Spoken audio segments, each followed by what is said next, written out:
Okay, welcome back to the Find Your Edge podcast. I am your host, Chris Newport, and I am here with one of our newest dietitians, Marisa, and she is all about some youth fueling. So that is today's topic. But first, Marisa, I would love for you to introduce yourself to the world. Hello, world. I'm Marisa, and yep, I'm the new dietitian to the Endurance Edge. Super excited to be here. I guess real quick about myself, born and raised in South Florida, was a competitive soccer player my entire life. Went to school at Florida State University where I got my undergrad in dietetics and chemistry because I'm a nerd. And then I got my master's in exercise physiology and sports nutrition. From there, I went through my dietetic internship, became a registered dietitian, and then my first full-time job was the director of performance nutrition at Appalachian State University, who just crushed Texas A&M. So gotta give a shout out to App State. I was their first full-time dietitian and first dietitian actually in the Sun Belt Conference. So that was really a fun experience of learning as I went. But I oversaw the entire athletic department. And then from there, I went to Florida State University again, because I just obviously missed it so much. Went back to Tallahassee, and I was their director of performance nutrition for 3 years. I oversaw the athletic department when it came to nutrition, had a staff, worked primarily with football, softball, swim and dive, baseball, tennis. Oversaw basketballs from my other staff, all that good stuff. And then now I'm in the greater state of Kentucky, where I live in Louisville, where I am working at a private performance facility, where it's kind of a mixture of youth athletes, Major League Baseball players that come there during their off season, your everyday general population to triathletes who are trying to get in some conditioning or cross training. And the other half of my job, I also work at a Division I school called Bellarmine University. So still working with the collegiate setting, but also honing in on that youth setting. That's kind of in a nutshell where I've been. Not only am I a registered dietitian, but I'm also a certified specialist in sports dietetics. So it's just a really fancy way of saying I have a specialty certification in performance nutrition. So yeah, happy to be here. Very cool. Love it. So we love working with our youth athletes. This area in particular, where we are in North Carolina, is very rich in soccer and hockey and swimming. We are based out of a Triangle Aquatic Center, which, there's 12,000 swimmers there. But we love helping youth athletes and their families too, to fuel properly. So this has been kind of a thing we've been seeing quite a few patients for. So we figured it would be a great intro to do a podcast with you all about how do youth fuel properly for their competition days? So lead us off, Marisa. What are some of the main concepts that people should remember? And then we'll start getting into like the nitty gritty of like timelines and stuff. Yeah. So, try not to get into the weeds of these things. I think if you keep it simple with your youth athletes, the better, right? Like you said, there's no need to get into the science and all the crazy stuff of what can be done with nutrition when you're working with a 14-year-old. Like, let's just make sure first and foremost, they're refueling after they exercise. They're eating enough calories for their performance so they can recover. Are they hydrating properly?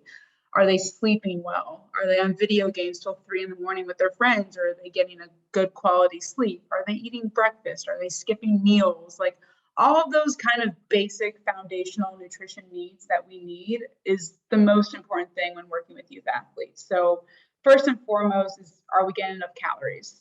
If we got that down, which parents may not know, that's why working with a dietitian is great, because we can tell you if you are or not. Once we get the calories down, okay, what calories are we eating? What do we need to focus on? Do I need more protein in my diet? Do I need more color in my diet? Do I need more carbohydrates to help my energy and performance throughout my workouts?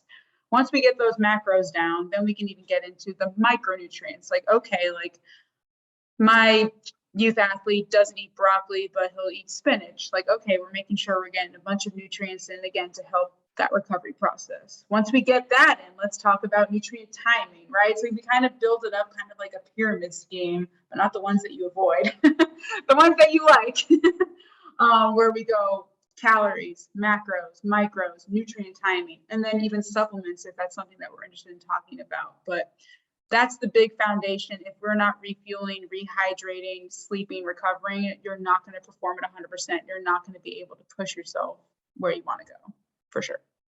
Awesome. I like how you broke it down super simple, really easy. And I think so many parents are like, sure, I think he's eating enough or she's eating it, and it's, how do you know? You really, that's the power of a dietitian. Haha. Yeah. Yeah. Okay, cool. Parents know everything, but maybe not when it comes to this. Yes. And that's always an interesting challenge of like, well, the parent might want it or they see it and the youth may not, or vice versa. So we also have the lovely challenge of dealing with those sorts of like family dynamics, Yeah, but I love that. I'd say, yes, exactly. I know you're really good at that, Marissa. Okay. So today we went over the foundations, but today we're really going to dive into like, what do you do on competition day? Because so many people here we are leading into the fall. So many people have their cross country meets, they've got their swim meets, they've got their football games, they've got their, whatever meet or game. So let's walk through some of those micronutrients and macronutrients and nutrient timing leading up to game day or meet day. Yeah. Yeah. Well, the fueling and the hydrating when it comes to competition day does not start on competition day, right? It starts the week of. You got a Saturday football game. You're starting Monday with making sure we're refueling after every practice. We're getting that recovery. It goes back to what I was just saying. Like if you're not doing that throughout the week and you just do it on competition day, you can't expect to perform at your best in optimal performance, right? So once let's just say we have all of that intact, right? Hydration also, like we're not chugging water right before the game because we don't want, our stomach to be sloshy or have to run to the bathroom 2 minutes before kickoff, right? We want to make sure that we're gradually drinking water so that way our body can actually take it in and use it for hydration versus just peeing it right out. So that's the first thing, especially when it comes to hydration, is like, don't chug, do not chug. We're not chugging. We're going to gradually drink throughout the entire day. And honestly, when you get closer and closer to game time, you're drinking less and less because you don't want that sloshing around in your stomach. Something also when it comes to hydration is it's not just water. Please don't drink just water. I know water is the best thing for us, but we also want to incorporate electrolytes into our hydration regimen. So that could be like a Gatorade or a sports drink, a Powerade, coconut water, if you're trying to find something a little more natural, or those ORS packets or like Drip Drop, Liquid IV, all of those are going to be great sources of electrolytes. And something that you can ask yourself or your child, your youth athlete is, are you a heavy sweater? Are you a salty sweater? If they either answer yes to one or both, then you definitely need to incorporate those electrolytes throughout the day for sure. And that can even consist of having pretzels before or something high in sodium or salting their food, right? So that's hydration on competition day, right? Just remember, don't chug, gradually drink throughout the entire day. And once we get closer, let's start tapering off that water. We don't want too much in our stomach. When it comes to nutrition, obviously there's so many different types of athletes, different type of sports, different type of times, a noon kickoff to a 7 p.m. kickoff, right? So they all kind of have the same idea. It's just kind of that timing that we were talking about, right? So unfortunately, I always like to keep it simple and say competition day should be really boring when it comes to your nutrition. Like we don't want any crazy colors or like you don't want to have a giant chicken Alfredo pasta with like garlic bread and broccoli and all this stuff. That's super heavy. So we want to keep it really boring and simple. And I say that, and then I also say we also want to avoid F words. And of course, competition day can fuel a lot of F words, but not these. Fat, fiber, and fried. So we want to avoid foods that are high in saturated fats. So like I said, that chicken Alfredo sauce is going to be really heavy on our stomach. Anything fried is going to increase inflammation in our body. So that's not going to help our performance, but also may not make you feel the best. And then fiber is just going to kind of slow you down and may honestly make you run to the bathroom. I don't know about you guys, but when I eat a lot of fiber, I have a pretty regular situation going on. So we want to avoid those on competition days. So let's say we have a noon kickoff. Our breakfast can look like maybe an egg sandwich on an English muffin, a bowl of fruit, and a glass of low-fat milk. Something that's going to get you all of your nutrients. Our plate should be essentially high carbohydrate. So that's going to be your potatoes, your rice, your pastas, your bread, moderate protein. So that way we're still having that protein to kind of keep us full, but also help that recovery even up to game time, right? And then a little bit lower on that fiber or that color. So green beans is a great example of a vegetable that's kind of higher in water content and lower in fiber. So we can have that maybe. So if we have like a lunchtime pre-game meal, for example, if we got about 3 hours before competition, we would definitely want to have something substantial. So that could look like a chicken breast, pasta with light marinara sauce, and maybe a dinner roll, right? So really simple. Not the best tasting thing in the world, probably, but it's going to give you that nutrition and nourishment that you need for competition. So like I just said, we want that kind of 3 hours before as like a pre-game meal. So if we have a 6 a.m. run, are we going to wake up at 3 a.m. to eat? No, right? So something to think about is your dinner the night before. So making sure that we're having, again, that high carb, moderate protein, low fat, fiber, fried meal. You can have the dinner the night before. That way your tank is kind of full. And then when it comes to right before competition, we just top off our tank with some simple carbs. So 3 hours before, high carb, moderate protein, low fat, fiber foods. When we get too closer to competition, we want to top off our tank, like I said. We want to have simple carbohydrates, which is exactly how they sound.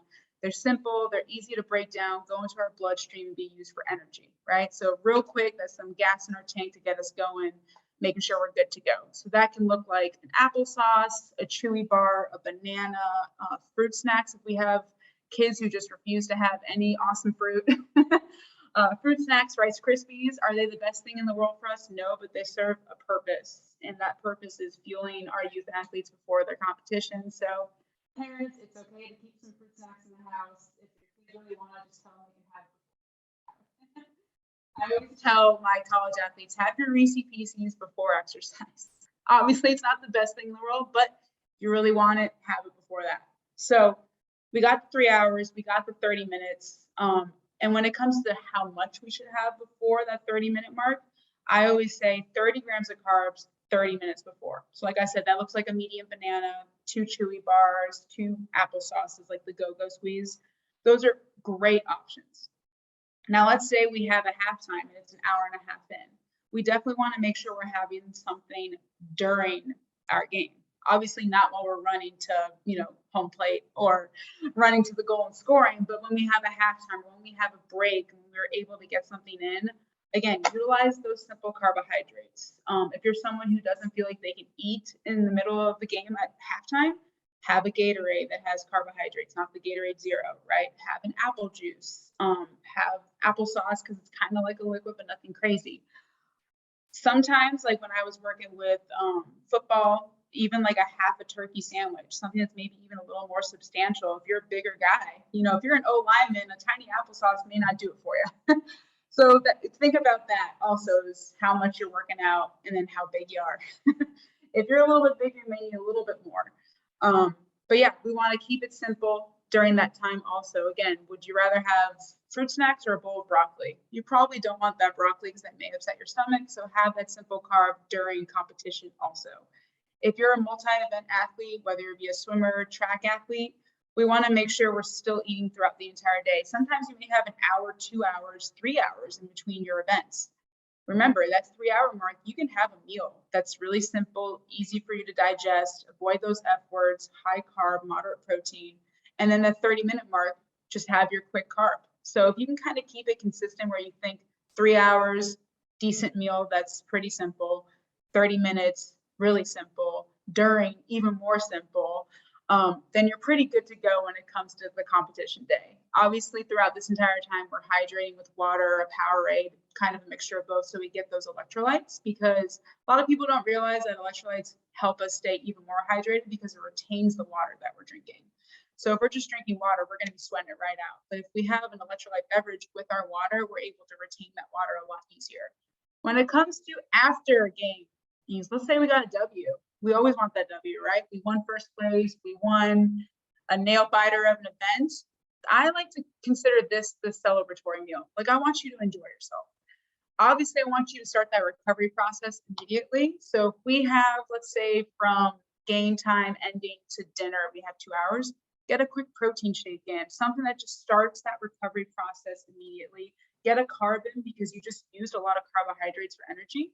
So we want to make sure we replenish them for practice the next day or conditioning this week, right? So we always want to kind of start that recovery process immediately.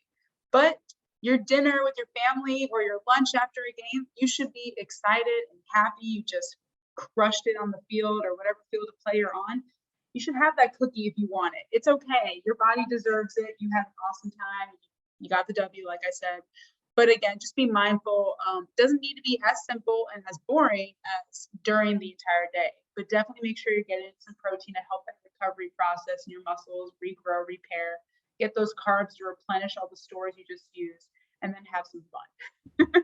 Very cool. And that's I love kind it. of comp day in a nutshell. Yes. Okay. So let's do a quick summary. So beforehand, you had that really fun saying with your F's. So yeah. Right. Yeah. Yeah. Remind us of those again. So avoid the F words, fat, so high fat foods like that Alfredo sauce, right? Fibers, so fibrous foods like dark leafy greens, broccolis, whole wheat bread, whole wheat pasta, stuff that's kind of make you feel heavy and may have to go to the bathroom. And then fried, those are going to be high in those saturated fats that only increase inflammation in the body and also just kind of don't make you feel your best before competition. Okay, cool. Great tips there. And I think one thing that's good to note is everybody is different. Yep. Right? Like you had suggested, like, oh, have that glass of milk, beforehand. Well, if you're lactose intolerant, obviously that is not a good choice.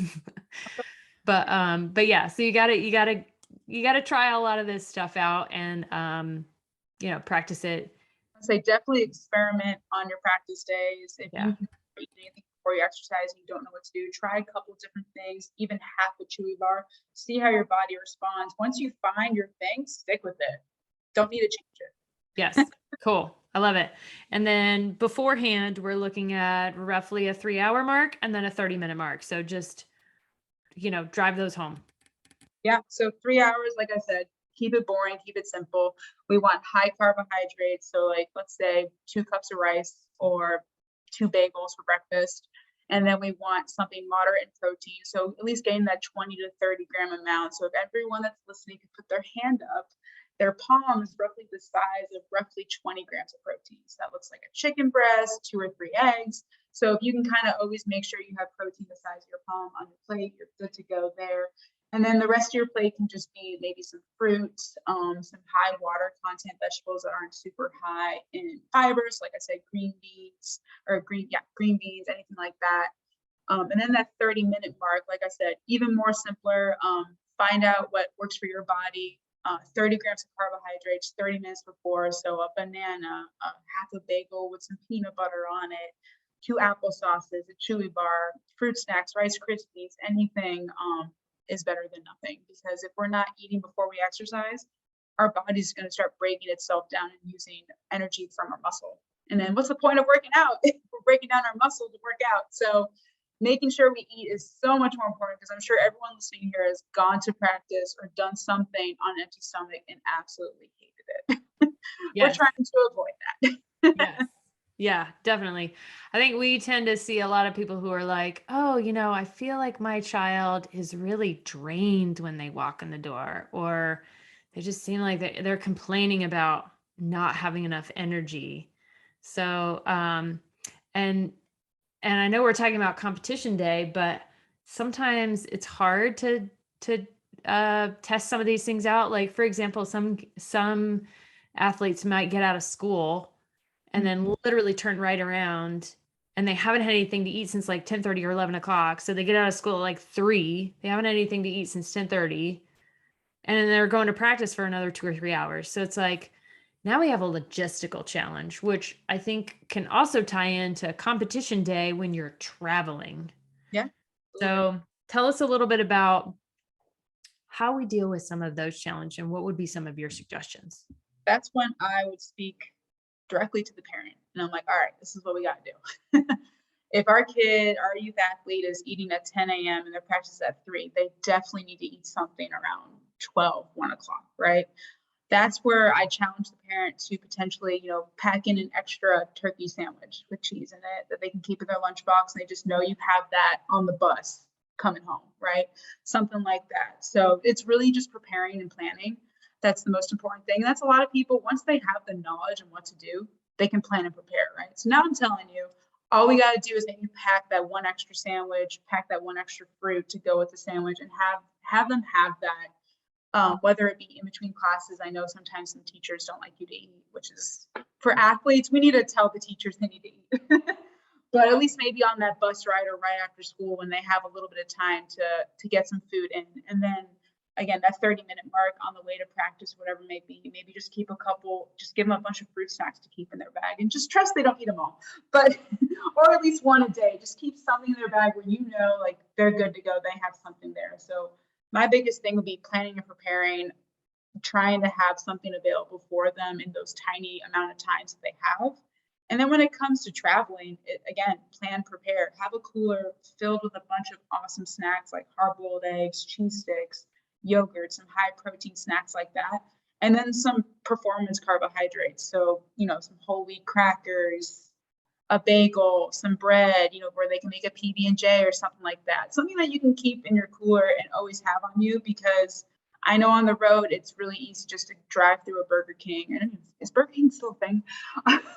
McDonald's or whatever it may be, and then get something real quick, which is fine. But you just got to be mindful of what you're choosing there. Remember, avoid those fat and fried. So if we want to go to McDonald's, maybe get a grilled chicken sandwich with a fruit as the side versus fries, right? So just being more mindful, maybe looking up the menu beforehand. If we know our team's going to Olive Garden, maybe not get that chicken Alfredo, maybe get some, pasta marinara sauce and grilled chicken on top. So it's just being more mindful when we're on the road, because again, we're not completely in control, right? And sometimes if the coach is driving or if we're with the team and they just stop at a gas station, it is what it is. That's what we got. So there's a lot of really good examples that I'm happy to share. I don't know if we can off the podcast, of different things at gas stations or things to look for, right? We always want to make sure I always try to keep snacks as a protein and a carb.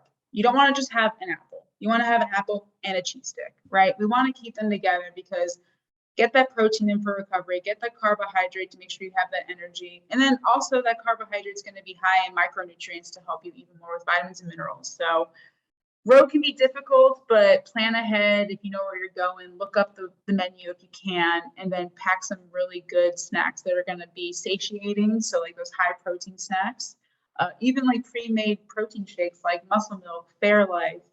I don't know if everyone has a Costco near them, but Costco has a bunch of those Core Power, stuff like that. They're shelf stable. Fairlife is lactose free. So anyone who wants that can have it as well. If you just hate that, then soy milk is fine too. But yeah, just make that extra trek to the store, pack a cooler, and you're good to go on traveling days too. That's cool. Yeah. We've definitely talked about sheets on the podcast before, because it's like my favorite place. You like walk in and like, oh, look at all the snacks. I'm like, yay. Yeah. So and this is certainly, as a collegiate dietitian, I know you did this a lot, but that's one of those things that we can help with as dietitians with parents is, okay, you're going to X location. Let's look it up on Google Maps, see what's around, because they might be in a food desert. You might not know where to go. So I always try to have people know what they can get. If it can either be at any grocery store, or if there's no grocery store, what can you get at a gas station? Mm-hmm. Like, what's a default thing? Like I have a lot of people who like those like Lance cracker sleeves. Oh yeah. They can just have like one of them, and like it's not going to upset their stomach if they're like headed right into a meat, and then they can have a couple more in between, and then so it's like small and it's not refrigerated. Yeah. So I always kind of joke that the junk food aisle and the gas stations are for athletes.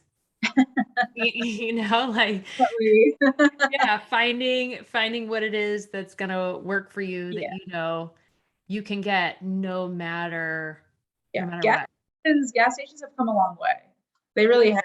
The Wawas, the Sheets, the Busy Bees. I mean, they're like luxury gas stations now. They have restaurants in there, so like, even like there's sometimes a Subway there that you can always grab a sandwich, which is perfect. But yeah, like just be mindful when you're going through all the snack aisles. Obviously, like I said, the F words, just always have that kind of in your head. If there's snacks that are super high in fat, maybe avoid that on competition day or around your fueling. So you don't have to worry about an unfortunate occurrence. Yes, we definitely don't want those unfortunate occurrences. No. Okay, very cool. This was super helpful. So if you were to have people walk away with like 2 or 3 things that are now stuck in their brain, whether it be for a parent or for youth athlete themselves, what would be some of the things that you want to make sure they walk away with? No pressure. Yeah. I think, like I said, that pyramid, I'm going to cough again. Hold on. I should have muted myself. Sorry, everyone. We can cut that out. It's okay. Okay, beautiful. Yeah, we love that. Technology is awesome. I think for sure that pyramid that I said in the beginning, like, don't get into the nitty gritty and all the little details of nutrition if you're a child or if you're not eating enough. Like, definitely remember, like, calories in is important right now as we're competing, then what we're eating, then when we're eating it, and then we can maybe talk about supplements. So I think first and foremost, before you even dive into anything else, let's make sure we're eating enough calories for our performance. And again, plug in, meet with a dietitian. They'll help you every step of the way. You don't have to do everything, mom. You don't have to do everything, dad. We got you there. So that's probably the first thing. And then the second thing is definitely on competition day, like, don't just drink water. I think that's something that everyone just thinks, oh, if I just chug water, I'll be fine. I'll be hydrated. Please don't. I think if we just know we need to drink water, maybe have 2 sips of water, 2 sips of Gatorade, go back and forth between both of those, you'll be in a lot better position when it comes to your hydration status than just chugging water right before. So gradual, slow drinking, don't just drink water, have some electrolyte beverage with you. And then the third thing, as I've said about 15 times, is avoid those F words. I'm telling you, like, the last thing you want, we already have pre-competition jitters and potentially bathroom issues. And then we don't want to put a high fat fiber fried meal on top of that. You're not going to feel good. And you want to feel your best, right? You've been training all the way up to competition day, to game day, to match day. The last thing you want to do is have to deal with running to the bathroom and telling coach you can't do it because your stomach hurts. So avoid those F words, fat, fiber, fried, and keep everything on competition day simple. And then the last thing is, after that W, enjoy yourself and start that recovery process quickly, but then have an awesome dinner with friends and family and have a good time. Fantastic. Great tips. Marisa, thank you so much. That was awesome. Very well. And if you guys want to make an appointment with Marisa, make sure to head on over to theenduranceedge.com and book a free nutrition consult, and we will get you guys all set. All right, Marisa, I'm sure we will have you back again. Love it. I'm happy for more podcasting. And yeah, thank you. You're welcome.